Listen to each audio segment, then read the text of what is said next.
নমস্কার সবাইকে। আজকে 16 তারিখ সন্ধ্যা ঠিক নয়, এই রাত মিলিয়ে মিশিয়ে 7টা 43 বাজছে। আসলে ফেসবুক থেকে দেখে আমার এক বন্ধু কৃষ্ণেন্দু সোনার, সে কলকাতায় বিধাননগর কিংবা বেলঘড়িয়া এইরকম কোনো একটা জায়গায় চাকরিরত। তো ফেসবুক থেকে দেখে আমাকে 2 দিন আগে কল করে যে ভাই আমি মাশরুম নিতে চাই। তো আমি বলি যে কখন নিবি বল। বললো যে আমি তো এরকম ব্যাপার এইদিকে রয়েছি, তো যখন বাড়ি যাব তখন আমি তোর কাছ থেকে নিয়ে নেবো।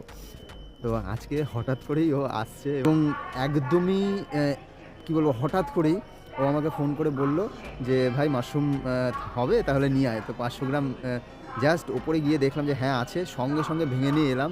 ট্রেন ঢুকছে, ঠিক আছে। তো আমি মুর্শিদাবাদ স্টেশনে এই যে মাশরুমটা দিতে এলাম। এখানে 600 গ্রাম আছে, আসলে 100 গ্রাম বেশি হয়ে গেছে। তো ওটা এখন আমি ওকে ডেলিভারি করব দিয়ে। এটা একটা আজকে দারুণ অভিজ্ঞতা, জাস্ট দারুণ।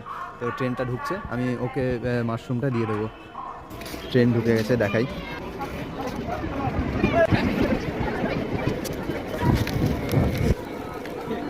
এই যে কৃষ্ণেন্দুকে মাশরুম দিয়ে দিলাম। চল ভাই, ভালো থাকিস, টাটা। একদম টাটা। হ্যাঁ, তো আমার বন্ধুকে মাশরুম দিয়ে দিলাম। এবার বাড়ি যাওয়ার পালা। আপনাদের কারো লাগলে অবশ্যই কল করুন। ওকে ফোন করছিলাম, ওরও ফোন বিজি বলছিল। তো আলটিমেটলি একটু তাড়াহুড়ো করে আর কি দিলাম।